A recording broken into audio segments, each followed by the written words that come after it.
everyone, Namaste. I'm Dr Prajakta Patil. Today is the National Asthma Day, today being 5th May. So I'm going to talk about some don'ts which are mentioned in Ayurveda which you should not do if you have asthma. If you know anyone who is having asthma, who is having severe asthma, mild asthma, moderate asthma, now in remission, all of these people can definitely follow all the things which I'm going to give you, which is written authentically in Ayurveda. So let's start. So the first thing which you should avoid if you are an asthmatic patient are the environmental factors. In the environmental factor, first we have dust and smoke. When we go outside in a country like India, where there is construction work, metro construction, road construction, building construction, even on a normal highway where there is no construction work going on, at that time also we inhale a lot of dust. So my advice to asthmatic patients is to continue wearing mask so that you are protected from dust. Second thing which I want to tell in the environmental factors is avoid cold weather, high altitude places. So anywhere where there is cold weather can be either going actually to a hilly station or hill station or somewhere like that, or secondly it would be relatively cold weather. For example, sitting in the window seat of the bus or just standing in the doorway of the train. So that also causes lot of cold wind which comes on our face, so that actually can trigger the asthma in such patients. The second factor is actually exercise related. So excess of exercise is not advised in asthmatic patients because there is something which is known as exercise induced asthma. So excess of any kind of exercise, it may be walking, it may be running, anything which is done in excess, it will actually increase the heart rate. It will increase the demand of oxygen from the body. It will put more pressure on the heart and lungs, and that is something which we don't want for the asthmatic patients. The third point is actually related to the food. So I'm going to give you a list which foods you are not supposed to take if you are asthmatic. So first is definitely dahi. It is not to be taken in asthmatic patients at all. If you want to take at times, if you feel that I want to have dahi, then you can add some sugar in that, and you should not consume it at night. Consume it during the daytime, especially during the afternoon. After having dahi, don't go immediately to sleep. So there are some rules of dahi sevan also that I will do in some other video, but this is something in short which I said about dahi. Second, in asthmatic patients, udit dal. All the products which are made from udit dal, it can be medu vada also. So these are the things which asthmatic patients they should avoid. The third thing is very general, which everyone knows, that all the cold food like ice cream, it can be cold drink, even cold water, so anything like that, it can stimulate in asthmatic patients. So they are not supposed to have these things. New rice means the rice which is not 1 year age. That is, old rice is a rice which is more than 1 year age. So new rice is one which is not 1 year age.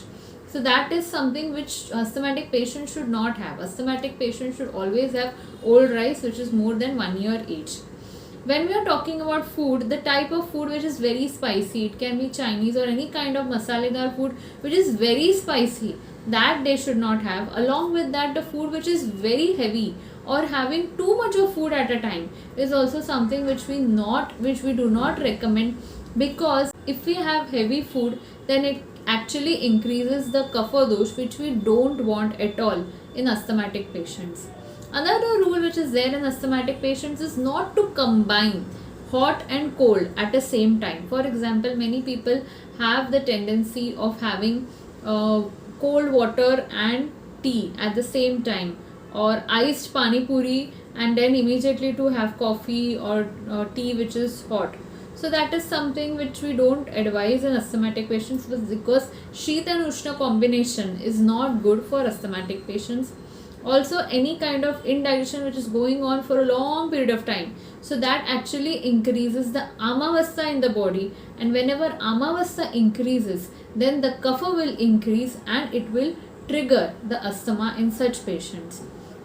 All the things which I mentioned, it is not that if you have dahi, immediately you will get asthma. This is not how things are mentioned in Ayurveda. In Ayurveda, there is a period of time for the pathology to occur. For example, you do this today, little bit your pathology will increase. Maybe you won't understand everything, but after a period of time these things will affect. So this is something which you have to do. If you are taking any kind of medicines, you may be taking allopathic medicines, you may be taking ayurvedic medicines, but these are the general rules which you should definitely follow. So I would like to close this video by giving one Gharelu Nuska which you can definitely try if you are having asthma.